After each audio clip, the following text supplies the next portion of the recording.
Hey, what's up, YouTube? Yeah, I'm gonna do a couple reviews on my couple firearms I have. I figured what the fuck, man, everybody else is doing it, so I might as well do it too. Okay, the first one here is my High Point 45 caliber. Um, yeah, it's heavy, but it's a blowback style weapon, so that's what you get is heavy. But I haven't had any problems with it. I've heard people complaining, saying that they've had jams and everything. And well, first of all, when you fire it, you can't have a little sissy fucking grip on it, because a stable platform is how it works the receiver, or the slide up top. And that's the problem that most people are having. I know the magazines suck. Some people buy Colt 1911 springs off of eBay, and you can take your High Point magazines apart and put in the 1911 spring, 45 spring, because I think they're using the 9mm spring in the High Point magazines, because if you take it apart and you look, the spring doesn't go all the way to the front and back of the Traveler. So it'll give you more. It'll give you more pressure in there. It couldn't hurt. But I followed a couple tips that people had on here about polishing the feed ramp. Polish the feed ramp, and let me show you. You fucking sissies ain't gonna be able to see it, but can you see in there? No, you can't see in there. Whatever, it doesn't matter. But you polish that up. You got to take it apart, but you polish that up, and you do it with a little sliver of sandpaper on a pencil. Take a pencil eraser and stick it on there and sand it, but move it around. Don't sand in just one spot. And make sure you use, like, I think it's 300 grit. It's either 3 or 600 grit, but it's really fine. Because High Point, for some stupid fucking reason, they paint, when they're painting the gun, they paint the fucking feed ramp. So you take it apart and it's got fucking black paint all over it. So you want to smooth that out, and that'll help your ammo feed better. Let me set this down. And on your clip, if you look, can you see that? There's two little wings up here, and when you first get them, they're folded into where they touch the round. Now what you want to do is take some needle nose pliers and tweak these little dudes out just a little bit on each side, just a little teeny bit, because that's what I did. And man, like I said, I fired 300 fucking rounds through it, and I didn't have not one jam, not one failure to feed, failure to eject, nothing. So I bought it, took it home, cleaned it, looked on YouTube for any mods to make, made them, and I ain't had a problem. I don't know if I told you, but yeah, I bought a Hogue grip, the full size grip for it. Man, it makes a world of difference, because these grips that come on the High Point are slick, and you're not going to want that shit, because your hands sweat or whatever, and it's plus it's heavy, so you want a good grip. Yeah, I got one of these Hogue grips, man, and they are the shit. I'm telling you, get a full size one and you'll be all right.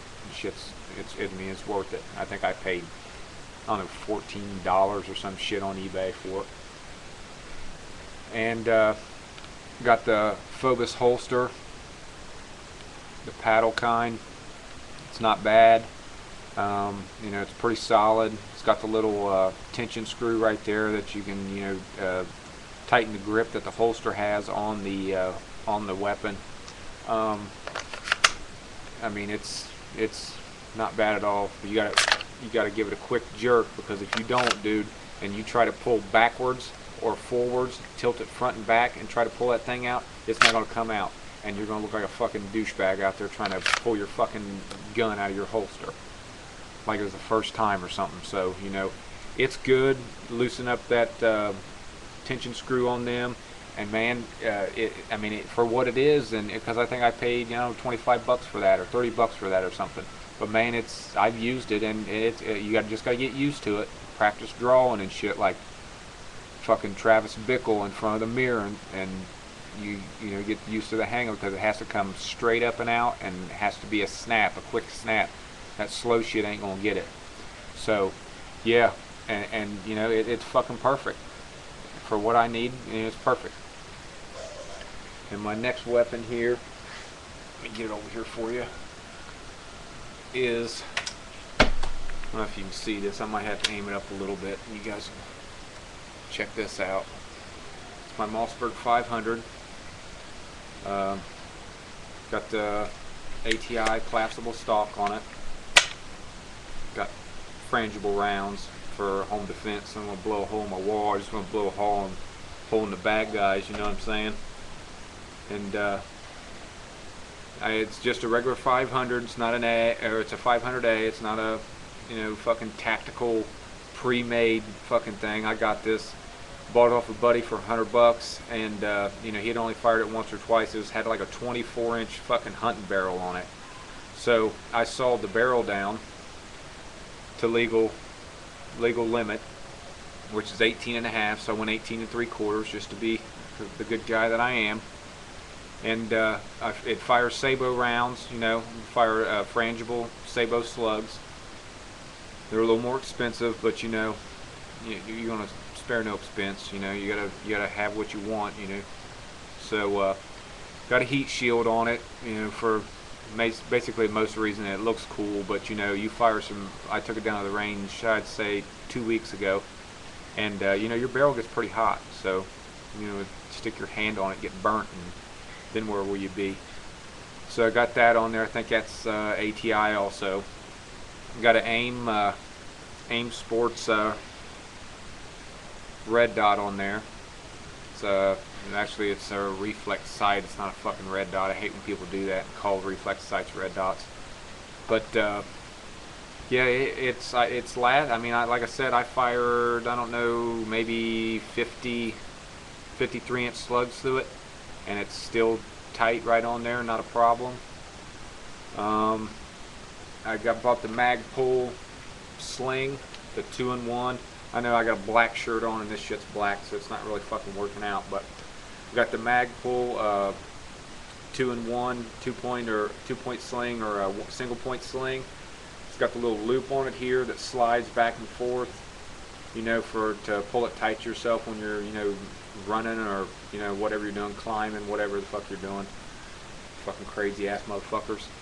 But yeah, I bought I put a rail up top, and I just mounted right to it, because they've got the mounts that go behind these collapsible AR-15 stocks, but they're like $40 fucking for one little sliver of fucking metal. So I was like, yeah, right, I'm gonna be paying $40 for a fucking loop of metal. So I bought a quick detached sling swivel and put it on the top, and then bought some Velcro straps, some of the double-sided, the heavy-duty construction grade ones. Put it around there, man. It works like a fucking charm. I mean, I take it off when it's in the house or whatever, when my shotgun's in the house, because I really don't need a fucking sling if I'm fending off bad guys inside my house. But hell, I got a deal, because they're going for $50. I got it off eBay for, I think, $14.99. I mean, I couldn't pass it up. So, so far, it's a nice gun. Fucking, it's a little front end heavy, but shotguns are heavy. That's just the way it is. And if you don't, you can't fucking deal with it, then go buy yourself a little gay ass fucking 22 or something, and fucking go shoot a groundhog or something.